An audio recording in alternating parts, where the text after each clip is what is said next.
என்னோட business dealing எல்லாத்தையும் பாத்துக்கிறது என்னோட வைஸ் சேர்மன் ஜின்கோ தான். நீங்க இவர்கிட்டயே பேசிக்கங்கன்னு சொல்லிட்டு அவனை அனுப்பி வச்சிருவான். அடுத்து அந்த ஆடமைட்டோ டேப்லெட்டை கொண்டு வந்து, சார் இதான் சார் ஹண்டர்ஸ் லிஸ்ட், நீங்க பாதுகாக்க வேண்டியவங்க எல்லாரும் அப்படின்னு சொல்ல நம்ம ஹீரோ எல்லாத்தையும் பார்த்துட்டு ஷேடோவை அனுப்பி வச்சிருவான். எல்லாருக்கிட்டையும் ஷேடோ போயிடும். அடுத்து பார்த்தா சார் அப்படின்னு சீப் சவுல் வந்து நிக்க நம்ம ஹீரோவோ இரு பதறாத அப்படின்னு சொல்லுவான். என்னென்ன நடக்குதுன்னு பார்த்தா தாமஸ் ஆண்ட்ரே அங்கிருந்து நடந்து வருவான் பாருங்க.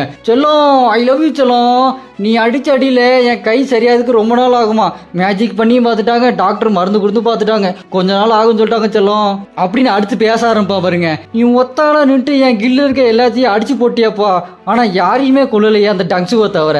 அந்த டங்ஸு பாத்தியா என்னை எங்க கொண்டு வந்து நிப்பாட்டியிருக்கான்னு. சரி நீ எதுக்கு மற்றவங்க யாரையுமே கொல்லல அப்படின்னு கேட்க நம்ம ஹீரோவோ அவங்கெல்லாம் சாகிற அளவுக்கு எந்த தப்புமே பண்ணல அப்படின்னு சொல்ல அங்க அதை கேட்டு தாமஸ் ஆண்ட்ரே ரொம்ப எமோஷனலா இருவான். நீ கண்டிப்பா என் கூட வந்து ஒரு நாள் டின்னர் சாப்பிட்டே ஆகணும், உன்னோட ஃபோன் நம்பர் என்னோட அசிஸ்டண்ட்டை கொடுத்துட்டு போ அப்படின்னு சொல்லுவான். அவன் அசிஸ்டண்ட்டை வந்து, சார் அவர் ரொம்ப அன்பானவர் சார், அடங்காதவர் சார், அசராதவர் சார், ப்ளீஸ் சார் உங்க டீட்டெயில் கொடுங்க சார், இல்லைனா அவர் விட மாட்டார் சார் என்ன அப்படின்னு சொல்லிட்டு இருப்பாளா. நம்ம ஹீரோவோ அதெல்லாம் ஒன்றும் தேவையில்லை அப்படின்னு சொல்ல, சார் ப்ளீஸ் சார் அப்படிலாம் சொல்லாதீங்க சார், உங்களுக்கு என்ன மாதிரி கிஃப்ட் வேணும்னு சொல்லுங்க சார், அடுத்து உங்களை மீட் பண்ணும்போது அது கொடுப்பார் சார், இல்லைனா என்ன விட மாட்டார் சார், சொல்லுங்க சார் அப்படின்னு கேட்க நம்ம ஹீரோவோ டேகர் மாதிரி ஏதாவது இருந்தா பரவாயில்ல அப்படின்னு சொல்லுவா. சரிங்க சார் உங்களுக்காக நாங்கள் எல்லாத்தையும் ரெடி பண்றோம் சார், நான் உங்களை மறுபடியும் மீட் பண்றேன் சார், டின்னருக்கு நான் உங்களுக்கு டேட் சொல்றேன் சார் அப்படின்னு சொல்லிட்டு அவ போயிருவா. அடுத்து அந்த ஆடமைட்டோ ஹீரோ கிட்ட, சார் அந்த லிஸ்ட்ல இருக்க ஆராதனை கட்டுற காணும் சார், நாங்கள் 2 நாளா தேடிட்டே இருந்தோம், அவர் எங்க போனாரா என்னன்னு தெரியல சார் அப்படின்னு சொல்ல நம்ம ஹீரோவோ இது ஆரம்பிச்சிருச்சு அப்படின்னு சொல்லுவான் பாருங்க.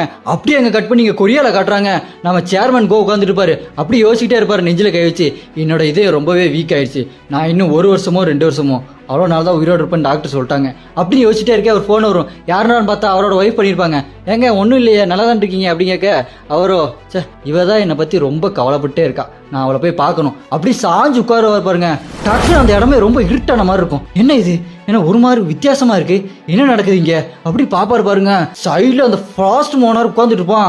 டேய் நீ எதுக்கடா இங்க வந்தே அப்படின்ற மாதிரி உட்காந்துட்டு இருப்பாங்க. அவன் நம்ம சேர்மன் கோவோ, இவன் எப்படி உள்ள வந்தான், இவன் உள்ள வந்தது என்னால கண்டுபிடிக்க முடியல, இவன் என்னால சமாளிக்க முடியும்னு எனக்கு தோணல அப்படின்னு சொல்ல அவன் ஃப்ராஸ்ட் மோனார் பேச ஆரம்பிப்பான் பாருங்க.